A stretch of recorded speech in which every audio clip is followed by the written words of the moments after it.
Donc, bonjour à tous. Pour cette soutenance, je vous présenterai en effet mon projet de recherche intitulé Étude d'une source de plasma nanoseconde pulsée pour le reformage sec du méthane. Cette thèse s'est faite sous la supervision du professeur Vandal Rouhani au sein du département thermique et plasma du Centre Percé, affilié à l'établissement des Mines de Paris. Pour le déroulement de cette présentation, je commencerai d'abord par une brève introduction, après quoi j'entamerai avec la première partie dédiée aux aspects théoriques. Puis, en deuxième partie, je présenterai le dispositif expérimental et modèles associés. La troisième partie sera, elle, consacrée aux résultats expérimentaux de l'étude énergétique de la décharge. Et enfin, en quatrième partie, je présenterai les résultats de l'étude en conditions de conversion. Je terminerai par les conclusions et les perspectives de ce projet. Donc, tout d'abord, pourquoi la recherche s'intéresse à ce type de technologie? Nous sommes tous au courant de la problématique des gaz à effet de serre. Les derniers rapports du GIEC ont démontré un accroissement de la concentration de ces gaz dans l'atmosphère terrestre, avec en premier lieu le dioxyde de carbone et le méthane. En parallèle, d'autres rapports ont pointé du doigt une tendance à l'épuisement des gisements pétroliers dans le monde, qui pourrait conduire à des problèmes qu'il est facile d'imaginer. Dans ce contexte, le reformage à sec du méthane assisté par plasma, consommant d'un côté du dioxyde de carbone et du méthane et produisant de l'autre du gaz de synthèse et des hydrocarbures, se positionne comme une solution viable à ces problématiques. Et pour ce faire, il dispose de plusieurs atouts découlant de sa caractéristique principale, l'utilisation de plasma non thermique. Dans cette caractéristique permet l'apparition de propriétés intéressantes pour cette technologie, notamment des conditions opératoires douces. En effet, cette technologie peut être opérée à pression atmosphérique et à température quasi ambiante. Car cette technologie, l'apport énergétique dans cette technologie provient des collisions avec des électrons de haute énergie. Ce qui fait que cette technologie est également 100% électrique et offrant des marches-arrêts quasi instantanés. En outre, la simplicité de la technologie offre des changements d'échelle faciles et un usage de catalyseur possible. Néanmoins, l'industrialisation de cette technologie est freinée par deux inconvénients majeurs. Les taux de conversion et l'efficacité énergétique encore trop faibles pour être compétitifs au niveau justement industriel. Ces inconvénients constituent le cœur de mon sujet de recherche, mais qui est également motivé par un contexte historique. En effet, ce projet de recherche est le prolongement d'un axe de recherche initié il y a quasiment 20 ans au sein du département en 2008 avec Eduardo Izquierdo, et ses travaux exploratoires sur la synthèse Fischer-Tropsch assistée par plasma. Axe qui a ensuite été développé en 2012 par Samuel Iwarare et qui a fait des travaux exploratoires sur la DRM assistée par plasma. Ces deux procédés ont trouvé des applications en 2019 avec Dili, qui a démontré la faisabilité d'une production liquide pour la DRM modifiée assistée par plasma, et en 2023 avec Shengfei Wang, qui a démontré la faisabilité d'une production d'hydrocarbures insaturés avec un catalyseur adéquat. La suite logique de cet axe de recherche a été de rendre viables ces applications. Et pour ce faire, nous avons dû revenir à un niveau plus fondamental de façon à améliorer l'efficacité énergétique du procédé. D'où la thématique de mon sujet de recherche, l'amélioration de l'efficacité énergétique de la DRM assistée par plasma. Le problème dans cette thématique, c'est comment améliorer l'efficacité énergétique en maintenant un taux de conversion élevé.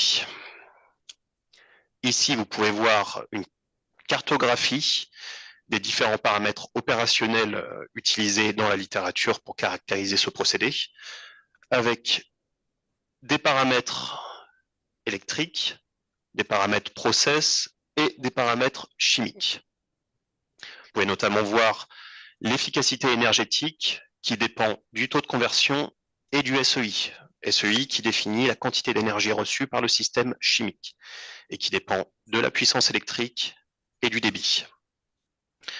Un point important à noter dans cette cartographie, c'est l'interconnexion entre tous ces paramètres opérationnels. Si vous touchez à un, vous influencez l'autre. Et cela a pour conséquence, dans la littérature, d'observer une tendance inverse entre taux de conversion et efficacité énergétique. Pour illustrer cela, vous pouvez voir ici cette figure tirée des travaux de Moustapha et al. Qui présente l'efficacité énergétique et le taux de conversion pour une réaction de codestruction du méthane, et ce pour divers paramètres, notamment la puissance injectée, le débit, la concentration en réactif, etc. Et ce que l'on peut voir, c'est que lorsque le taux de conversion augmente, l'efficacité énergétique diminue en conséquence. Ainsi, il est compliqué d'optimiser l'efficacité énergétique en se basant uniquement sur des paramètres opérationnels. Il faut revenir à un niveau plus fondamental avec des paramètres structurels du banc expérimental. Et il faut le faire en gardant 3 axes en tête. 1. Minimiser les pertes énergétiques du dispositif, par exemple en minimisant les pertes sous forme de chaleur. 2. Maximiser l'effectivité du plasma en optimisant la température électronique dans le plasma, par exemple. Et en 3, en essayant de mettre en place une synergie entre les aspects cinétiques, chimiques, et les aspects géométriques, structurels du réacteur. Donc pour faire ça, nous avons plusieurs éléments de réponse. Le premier, c'est le choix de la source électrique. Dans la littérature, il existe globalement 2 grandes catégories de signaux électriques. Le signal sinusoïdal et le signal impulsionnel nanoseconde. On pourra en voir 2 exemples typiques sur la droite, avec en bas un signal sinusoïdal et en haut un signal impulsionnel nanoseconde. Vous avez en rouge la tension et en bleu le courant. En vert sont les zones où la tension est inférieure à la tension de rupture. Tension de rupture définie par la théorie de Tansen et la loi de Paschen comme la tension à partir de laquelle il est possible d'initier une décharge et donc un plasma. Ainsi, si la tension est inférieure à cette valeur de tension de rupture, il est impossible d'initier une décharge et donc un plasma, et donc toute l'énergie déployée dans cette zone est de l'énergie perdue. Vous pouvez voir sur le signal sinusoïdal que ces zones sont bien plus étendues que dans le signal impulsionnel nanoseconde. Et cette différence est due à l'un des principaux avantages du signal impulsionnel nanoseconde, un temps de montée en tension plus rapide. En effet, si nous avons une montée plus rapide en tension, nous pouvons minimiser ces zones, donc minimiser les pertes énergétiques et donc avoir une efficacité accrue. L'autre avantage du signal impulsionnel nanoseconde, c'est la relative stabilité de la tension. Parce que s'il y a une faible variation de tension, il y a également une faible variation du champ électrique et donc une faible variation de la température électronique. Ce qui fait que les signaux impulsionnels nanosecondes permettent de contrôler mieux la température électronique. Enfin, le troisième avantage vient de la chaleur. Sur cette figure en bas à gauche, vous pouvez voir, adapté des travaux de Wang et al. De 2018, la température de paroi du réacteur en fonction du temps et du type d'alimentation à puissance égale. Pour voir que la température de paroi est très inférieure pour le signal impulsionnel nanoseconde.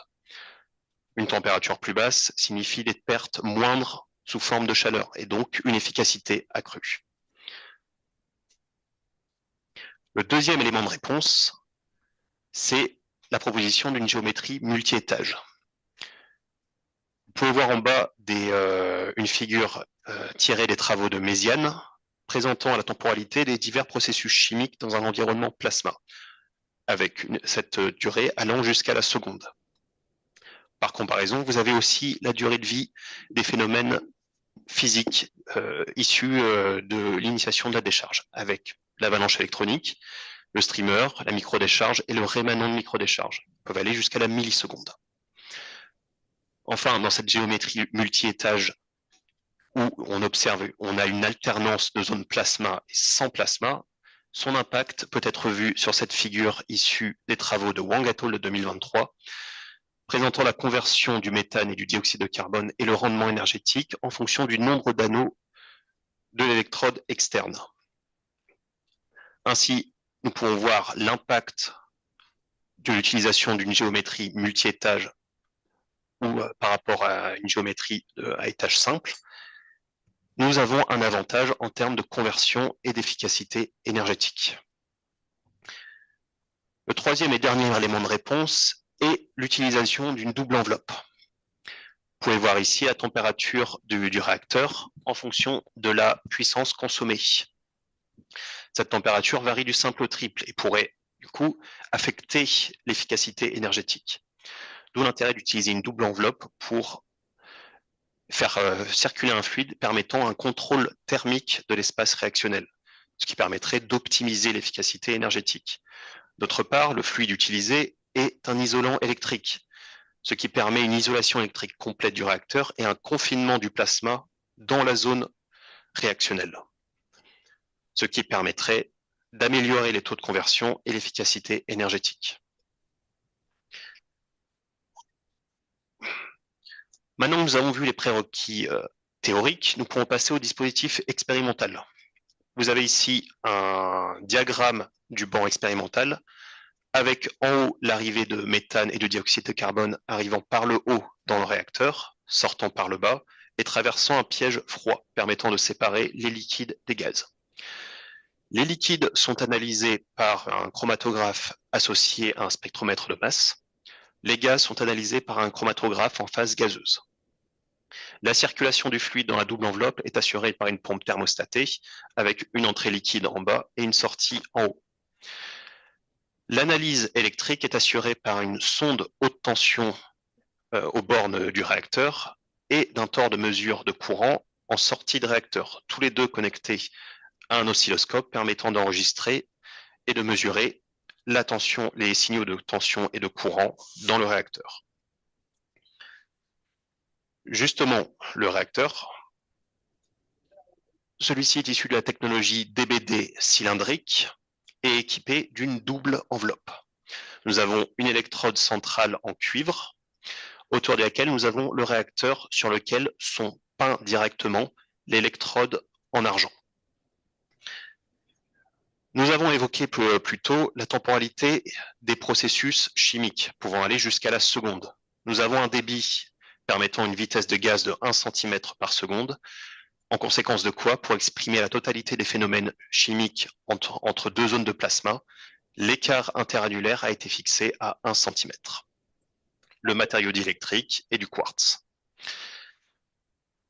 Et dernier point, cette version du réacteur est la version définitive. Il y a eu 15 autres itérations, dont certaines seront présentées au cours de cette présentation.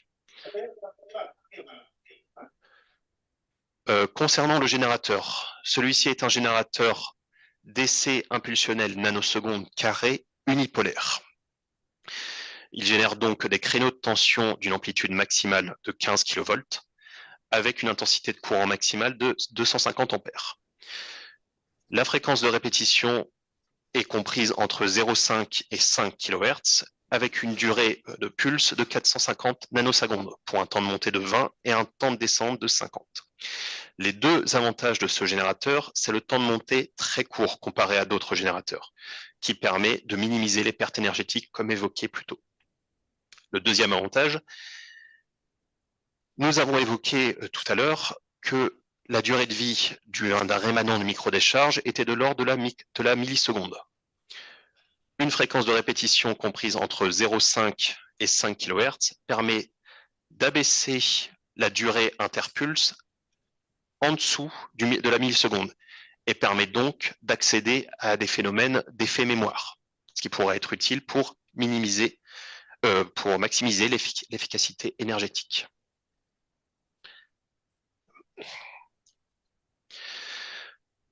Pour effectuer l'analyse énergétique, il nous faut un modèle électrocinétique capable, à partir des mesures expérimentales de tension et de courant, de nous permettre d'accéder à la tension et au courant dans le plasma, dans la zone réactionnelle. Pour ça, nous utilisons un modèle de circuit équivalent classique avec une résistance constante. Les valeurs de capacité sont déterminées mathématiquement d'après les spécifications du réacteur La valeur de la résistance est déterminée par congruence entre les signaux modélisés et les signaux mesurés expérimentalement. Vous voyez aussi ici un exemple de l'utilisation de ce modèle électrocinétique qui nous permet, à partir d'un exemple typique de signaux de tension et de courant, avec des charges primaires et secondaires, de remonter à la puissance instantanée et à l'énergie totale et dans la zone plasma. Donc maintenant que nous avons tous les prérequis par rapport au dispositif expérimental, nous pouvons passer à la présentation des résultats expérimentaux. Ceux-ci se divisent en deux volets. Le premier volet étant l'étude énergétique de la décharge, ne faisant pas intervenir les aspects chimiques. Dans le deuxième volet, nous ferons intervenir les aspects chimiques. Bon. Dans ce premier volet, la première étape a été d'effectuer une étude préliminaire, dont l'objectif était d'observer la réponse en courant du réacteur à différents types de signaux et de ratios et d'analyser leur influence. Nous avons choisi 4 paramètres de tension, de fréquence et 5 paramètres de ratio pour nous permettre d'avoir toute la gamme possible de ratio, fréquence et tension. Concernant le protocole, chaque signal est mesuré après l'établissement d'un régime permanent. Voici les résultats. Vous avez à droite, à gauche, une comparaison en tension à une fréquence de 1600 Hz dans l'air. Au milieu, une comparaison en fréquence pour une tension de 9 kV dans l'air. Et ici, et à droite, vous avez une comparaison en ratio pour une fréquence de 1600 Hz et une tension de 12 kV. 3 résultats sont à retenir de ces comparaisons. Premier point, la tension est de loin le paramètre qui semble avoir la plus grande influence.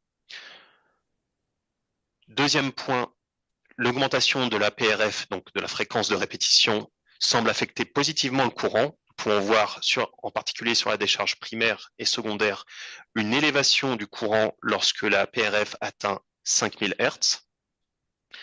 Et le troisième et dernier point, c'est que une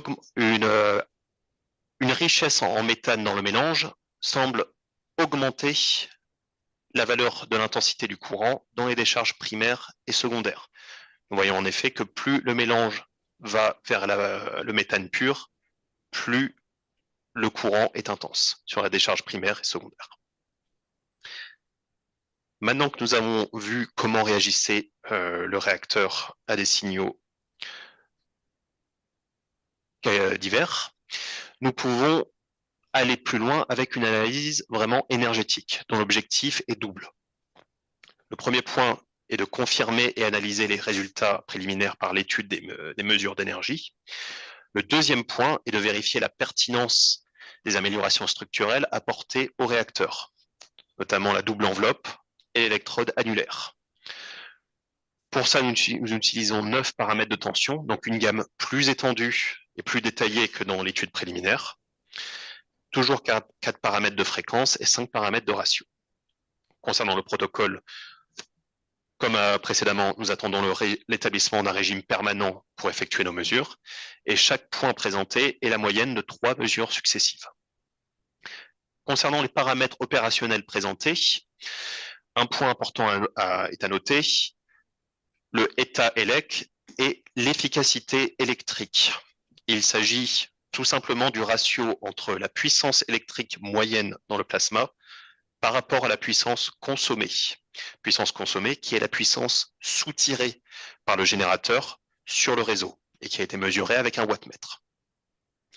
Donc, nous avons ici les résultats pour l'étude de l'influence de la fréquence, avec en petit a la puissance consommée en fonction de la tension et de la fréquence de répétition, en petit b l'énergie dans le plasma par impulsion en fonction de la tension et de la fréquence, et en petit c l'efficacité électrique correspondante. Parmi les premiers résultats quantitatifs que l'on peut observer est une tension de rupture aux alentours de 7 kV. En effet, nous pouvons voir sur le graphique dédié à l'énergie par impulsion qu'en dessous de cette valeur de tension, l'énergie est quasiment négligeable, ce qui indique qu'il n'y a pas de plasma établi. Toujours sur le même graphique, nous pouvons voir qu'il y a un maximum de l'énergie du plasma aux alentours de 30 millijoules par impulsion. Concernant l'efficacité électrique, nous observons un maximum autour de 28%. L'influence de la fréquence se fait sentir sur le graphique dédié à l'énergie, où nous pouvons voir que à tension élevée, donc supérieure à 10 kV, une augmentation de la fréquence a un impact négatif sur l'énergie par impulsion. À plus faible tension, donc en dessous de 10 kV, c'est l'inverse. Une augmentation de la fréquence semble faire augmenter l'énergie par impulsion. Pour expliquer ce phénomène, nous avons deux hypothèses bien distinctes. À haute tension et haute fréquence, il y a un phénomène d'accumulation de charges surfaciques qui vont réduire le champ électrique par écrantage et ainsi diminuer l'énergie par impulsion. À faible tension et haute fréquence, c'est l'effet mémoire qui va primer et qui va favoriser une prionisation permettant une énergie plus importante. Concernant maintenant l'influence du ratio CH4-CO2. Vous pouvez voir ici, de la même façon, la puissance consommée, l'énergie par impulsion et l'efficacité électrique correspondante. Concernant l'efficacité électrique, nous observons une efficacité électrique maximale pour le mélange 50-50 et 75-25. Concernant la consommation, elle est minimale pour le mélange 50-50. En revanche, pour l'énergie dans le plasma, celle-ci est maximale pour le mélange 100-0, c'est-à-dire le méthane pur. Ces résultats semblent valider les résultats de l'étude préliminaire, indiquant que plus le mélange est riche en méthane, plus l'énergie dans le plasma sera élevée. Phénomène dont l'origine est à trouver du côté de la différence entre les énergies d'ionisation de ces deux molécules. Maintenant que nous avons validé les résultats de l'étude préliminaire, nous pouvons passer à la validation des améliorations apportées au réacteur, avec en premier lieu l'influence du design des électrodes. Ici, notre électrode en argent peinte directement sur la surface du réacteur est comparée à une version antérieure de cette électrode qui est en cuivre massive, donc d'anneaux de cuivre entourant la surface du réacteur. Vous pouvez voir de la même façon la puissance consommée, l'énergie dans le plasma par impulsion et l'efficacité électrique correspondante. L'influence, la comparaison de performance est assez claire. L'électrode annulaire en argent peint présente des performances nettement supérieures à celles en cuivre, avec des performances doubles, notamment sur l'efficacité électrique et l'énergie par impulsion. L'origine de ce phénomène est, selon notre hypothèse, à trouver dans les espaces d'air interstitiels entre la paroi du réacteur et l'électrode, dans le cas de l'électrode de cuivre massive, dans lequel nous avons une perte d'énergie avec un plasma qui est initié. Pour justifier cette hypothèse, nous avons essayé de modéliser ces deux configurations. Avec ici une configuration la configuration d'électrodes en argent peinte à gauche et la configuration d'électrodes massives en cuivre à droite. Nous avons mesuré la puissance instantanée dans l'espace réactionnel et ce que nous pouvons observer, c'est que dans la configuration d'électrodes peintes en argent, cette puissance est nettement supérieure à la configuration d'électrodes solides en cuivre. Si cette puissance est supérieure, alors l'énergie par impulsion dans le plasma sera supérieure, ce qui conduira à une efficacité électrique accrue. Nous avons effectué la même chose, la même étude pour l'influence de la double enveloppe, où nous avons comparé deux configurations, avec et sans fluide. Donc vous pouvez voir toujours ici la puissance consommée, l'énergie dans le plasma et l'efficacité électrique. Et le constat est clair. La configuration avec fluide présente des performances plus élevées que la configuration sans fluide. Et cela est notamment vrai sur les faibles tensions, où nous avons des puissances et des énergies quasiment doublées. L'origine de cette différence de performance est ici à trouver du côté d'une perte d'énergie électrique dans l'air entourant l'électrode en anneau externe. En effet, expérimentalement, nous pouvons observer dans la configuration sans fluide une sorte de halo autour de cette électrode, autour de l'électrode. Nous avons essayé de modéliser ces deux configurations et nous trouvons effectivement, lorsque l'on mesure la puissance instantanée dans la zone réactionnelle, une puissance nettement supérieure pour la configuration avec fluide que pour la configuration sans fluide, qui traduit donc une augmentation de l'énergie dans le plasma et donc une efficacité électrique renforcée. Ainsi, nous avons pu confirmer la pertinence des améliorations apportées au réacteur et nous pouvons maintenant passer à la partie intégrant les aspects chimiques.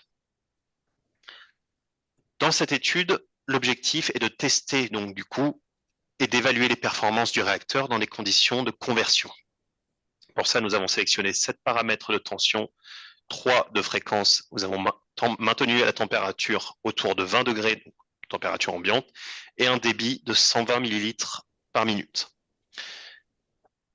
Au niveau du protocole, nous attendons l'établissement d'un régime permanent et chaque point présenté est la moyenne de 3 mesures successives. Vous pouvez voir ici les paramètres opérationnels utilisés avec la sélectivité, l'efficacité énergétique cette fois, donc faisons intervenir les aspects chimiques, le taux de conversion, le rendement énergétique et le SEI. Pour les résultats, nous pouvons voir ici le taux de conversion en fonction du SEI pour le CO2 et le CH4 en fonction du SEI et de la fréquence de répétition. En bas, nous pouvons voir l'efficacité énergétique, toujours en fonction du SEI et de la fréquence. Et enfin, le rendement énergétique du CO2 et du CH4 en fonction du SEI et de la fréquence.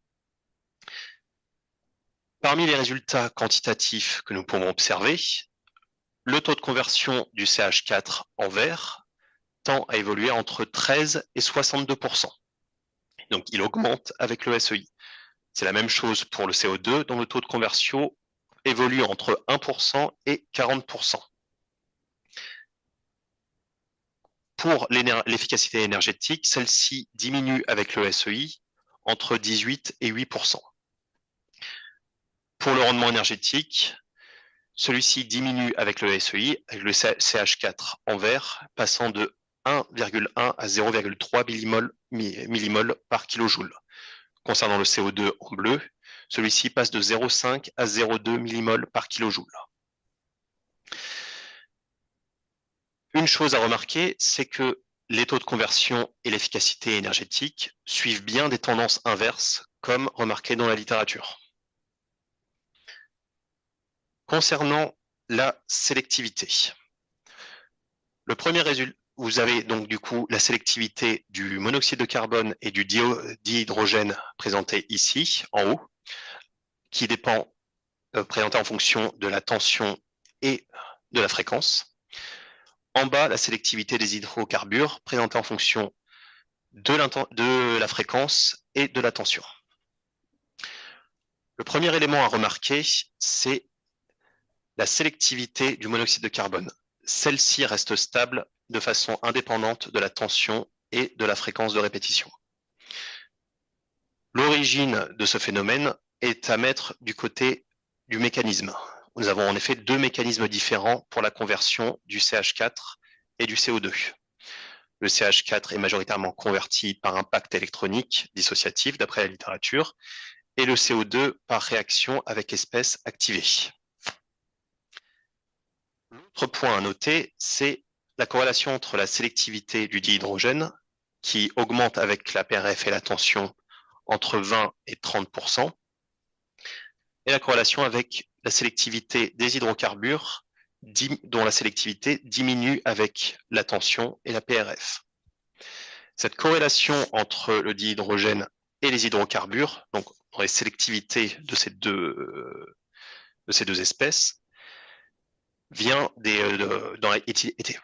est expliquée dans la littérature par le mécanisme de production du dihydrogène. Celui-ci est produit majoritairement dans les mécanismes par impact électronique dissociatif des hydrocarbures plus lourds.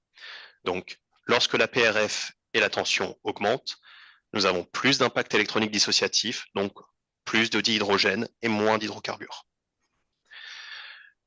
En outre, de façon expérimentale, nous avons remarqué que nous produisions une très faible quantité de produits liquides comparativement à d'autres articles trouvés dans la littérature.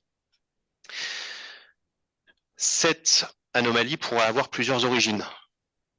Soit nous avons une séparation inefficace entre les produits liquides et les produits gazeux, donc des produits liquides mal récupérés en fait, soit nous avons un champ réduit beaucoup plus élevé qui peut empêcher la formation de produits oxygénés autres que le monoxyde de carbone et l'eau. En parlant de l'eau, la sélectivité de celui-ci a été mesurée. Elle est assez faible, avec une variation comprise entre 4,5 et 2%, avec une tendance à la baisse avec la tension et la fréquence. Nous avons également le bilan carbone de cette étude, qui est aux alentours de 99%, le 1% restant étant facilement explicable par de la déposition de carbone black observable à la fin de chaque campagne expérimentale sur l'électrode centrale de cuivre.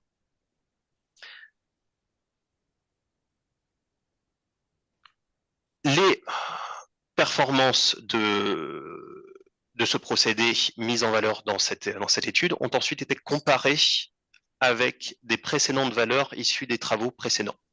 Nous avons le rendement énergétique en haut du CH4 en haut, et en bas le rendement énergétique du CO2, avec les valeurs comparées de mes prédécesseurs, Li, Wang et Iwarere.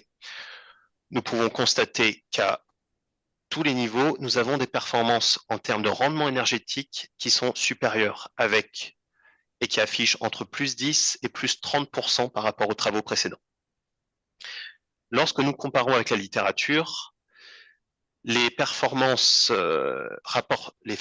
relevées lors de cette étude permettent de placer ce procédé parmi les meilleurs rapportés de la littérature, avec notamment un coût énergétique minimal de 7 électronvolts par molécule, ce qui est très proche de la valeur cible de 4,27 électronvolts par molécule, qui est en fait la valeur à partir duquel nous pouvons aborder l'industrialisation.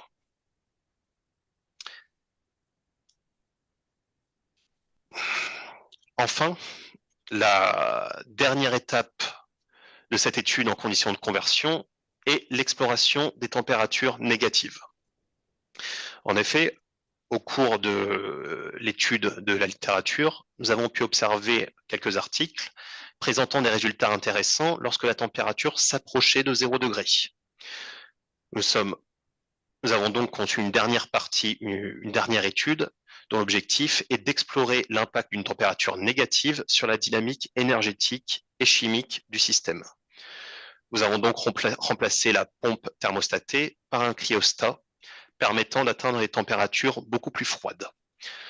Nous avons ainsi choisi 3 paramètres de température, moins 40, moins 30 et moins 20 degrés Celsius, 3 paramètres de fréquence et une tension fixe imposée à 12 kV.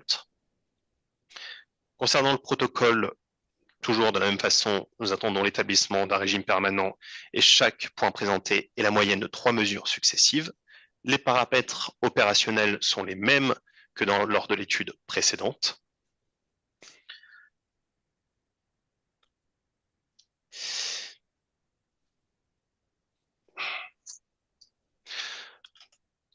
Donc ici, vous pouvez voir les résultats de cette exploration des températures négatives avec les taux de conversion du CO2 et du CH4 en fonction du SEI et de la température, l'efficacité énergétique et les rendements énergétiques de ces deux molécules, toujours en fonction du SEI et de la température. Le premier point à noter, c'est la tendance des taux de conversion du CO2 et du méthane. Le taux de conversion du CH4 semble diminue lorsque la température diminue. Concernant le CO2, c'est la tendance inverse. Son taux de conversion augmente lorsque la température diminue. Nous avons donc des taux de conversion compris entre 20% et 55% pour les deux. Concernant l'efficacité énergétique, nous pouvons noter une amélioration globale de l'efficacité énergétique par rapport à l'étude à température ambiante. Ici, nous atteignons 25% d'efficacité énergétique à comparer avec les 18% de l'étude à température ambiante. Nous pouvons aussi noter une tendance similaire avec un abaissement de l'efficacité énergétique avec une augmentation du SEI. Concernant le rendement énergétique, celui-ci suit plus ou moins la même dynamique, la même tendance que les taux de conversion, avec une évolution comprise entre 0,6 mmol par kJ et 0,2 mmol par kJ. Concernant la sélectivité, nous pouvons ici observer la sélectivité du dihydrogène et du monoxyde de carbone en fonction du SEI et de la température. En dessous, nous observons la sélectivité des hydrocarbures cette fois avec l'éthane, le propane et le butane en fonction du SEI et de la température. Le premier point à noter est que la sélectivité du monoxyde de carbone et du dihydrogène suivent des tendances inverses. En effet, quand la sélectivité du monoxyde de carbone diminue lorsque la température diminue, celle du dihydrogène augmente lorsque la température diminue. Nous avons ainsi une modification du ratio CO-H2 avec la température. Si à moins 20 degrés, celui-ci est de 3 pour 1, lorsque l'on atteint moins 40 degrés, nous atteignons un rapport CO-H2 aux alentours de 1 pour 1. L'origine de ce phénomène est à trouver dans la littérature et est expliquée par une densité de charge accrue à basse température. Si cette densité de charge augmente, nous avons alors une augmentation de la production de CH4 via fragmentation des hydrocarbures lourds. D'autant plus qu'à la basse température favorise la production de méthane à partir de CO2 via la réaction indiquée ci-dessous. Concernant la sélectivité des hydrocarbures, nous observons au global une amélioration de cette sélectivité, une augmentation de cette sélectivité. En effet, comparé à l'étude à température ambiante, où nous avions des sélectivités de l'ordre de 5 à 4% par exemple pour l'éthane, ici nous atteignons 10%. L'hypothèse pour expliquer cette amélioration de la sélectivité des hydrocarbures est à mettre sur le compte de la compétition entre le reformage à sec du méthane et de la synthèse Fischer-Tropsch en faveur de la synthèse Fischer-Tropsch à basse température. En effet, le reformage à sec du méthane est une réaction endothermique, tandis que la synthèse Fischer-Tropsch est une réaction exothermique. Une basse température favorisera donc, du coup la réaction exothermique, donc la synthèse Fischer-Tropsch. En conclusion, ce projet de thèse a permis de produire des résultats notables, plusieurs résultats, dont les plus notables sont 1. Une amélioration de l'efficacité électrique d'un facteur 10 par rapport aux travaux précédents. En 2, nous avons une amélioration également de l'efficacité énergétique par rapport aux travaux précédents, avec une amélioration comprise entre 10 et 25%. Les performances relevées lors de ces études ont permis de situer notre procédé parmi les meilleurs rapportés dans la littérature. Et enfin, Ce projet de thèse a permis la première étude en conditions de température cryogénique, avec notamment l'identification de leviers d'optimisation pour la composition des produits, par exemple en ajustant le ratio monoxyde de carbone dihydrogène jusqu'à arriver à 1 pour 1, ce qui pourrait être utile, par exemple, pour l'industrie pétrochimique. Et en deuxième point, une amélioration globale de la sélectivité envers les hydrocarbures. Pour les perspectives futures de ce projet de recherche, il faut noter que la méthodologie expérimentale a encore des lacunes dans la littérature. Il faut donc améliorer cette méthodologie pour mieux quantifier les performances du réacteur. Autre perspective, nous avons pu montrer qu'avec des améliorations relativement simples apportées au réacteur, nous avons pu améliorer significativement l'efficacité électrique. Une étude détaillée permettrait donc d'optimiser encore plus cette efficacité électrique.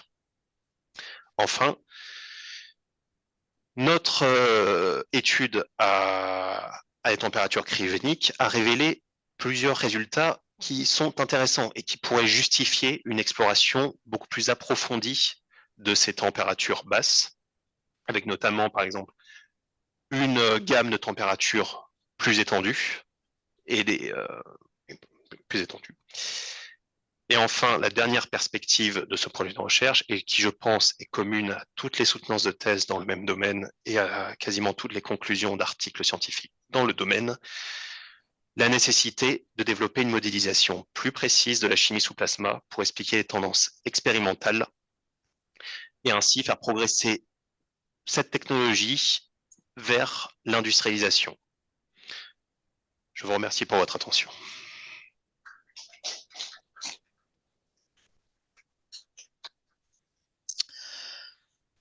Alors, voilà globalement les conclusions de notre discussion. Donc, l'ensemble du jury est d'accord pour dire que ta présentation était très claire et très bien organisée,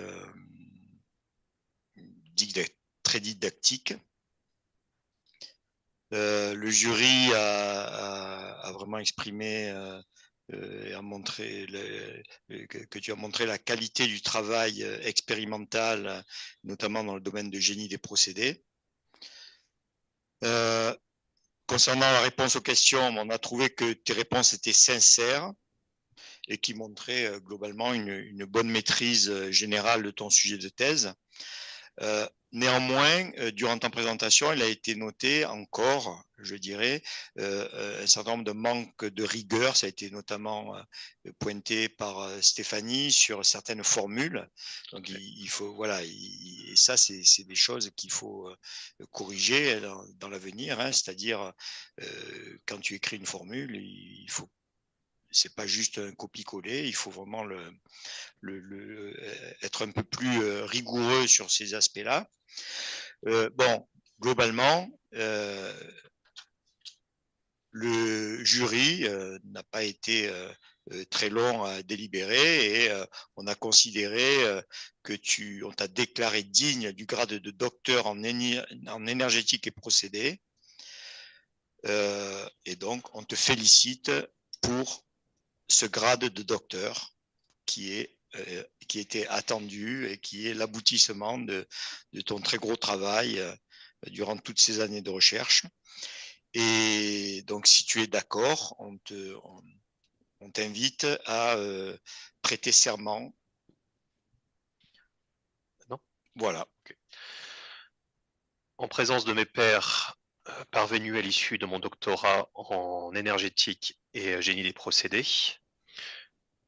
ayant ainsi pratiqué dans ma quête du savoir l'exercice d'une recherche scientifique exigeante en cultivant la rigueur intellectuelle, la réflexivité éthique et dans le respect des principes de l'intégrité scientifique, je m'engage, pour ce qui dépendra de moi, dans la suite de ma carrière professionnelle, quel que soit le domaine ou le secteur d'activité, à maintenir une conduite intègre dans mon rapport au savoir, mes méthodes et mes résultats. En plus, tu l'as appris par cœur, parce que d'habitude, tu peux être autorisé à le lire, mais tu l'as appris par cœur. Eh ben, Mon cher Paul, il nous reste qu'à te féliciter Merci. pour ton. Alors, c'est quoi? C'est ton grade de docteur énergétique et procédés de l'école des mines, université PSL. Bravo. Merci beaucoup. Donc, voilà les membres du jury, si vous voulez intervenir, dire quelques mots à Paul. Moi, je veux bien. Félicitations, Paul Dupont, pour ce gros travail. On est conscient que tu as beaucoup transpiré et fait avancer la recherche grâce à ces travaux expérimentaux. Et merci encore pour la science du plasma et puis bonne continuation à toi. Merci beaucoup. Je vais dire quelques mots. Paul, bravo à toi. Super travail au niveau ingénierie, au niveau expérimental. Je crois que ça lui demandait pas mal d'efforts. Donc, toutes mes félicitations. Et puis, bonne continuation dans la vie professionnelle future. Merci beaucoup, Gérard. Merci à toi. Oui, donc moi, je vous félicite aussi pour ce travail qui est très impressionnant au niveau expérimental. Et puis, comme je vous l'ai dit, donc, je vous ferai passer mes remarques concernant le manuscrit d'ici une quinzaine de jours. Voilà. Merci beaucoup, M. Pasquier. Paul, donc c'est à mon tour de te féliciter. Voilà. Maintenant, on est docteurs tous les deux. Je te tutoyer. Je ne sais pas si c'est autorisé, mais voilà. Si tu m'autorises. Voilà, félicitations, bravo. Merci beaucoup. Merci à tous les membres du jury d'avoir Merci accepté pour déjà l'invitation. on est voilà attristé de ne pas pouvoir vous inviter à déjeuner, mais en même temps voilà, je pense qu'on a été efficace et on a quand même passé un moment agréable ensemble. Merci à Que vous. dire de plus? Je vous souhaite très bonne continuation à tous et oui, on reste donc en contact pour les échanges post-soutenance. Voilà, merci. Merci et merci encore pour cette invitation. C'est toujours un plaisir d'écouter vos travaux. Au revoir tout le monde. Merci. Au revoir. Au revoir, merci à tous. Merci. Au revoir, merci et bonne continuation.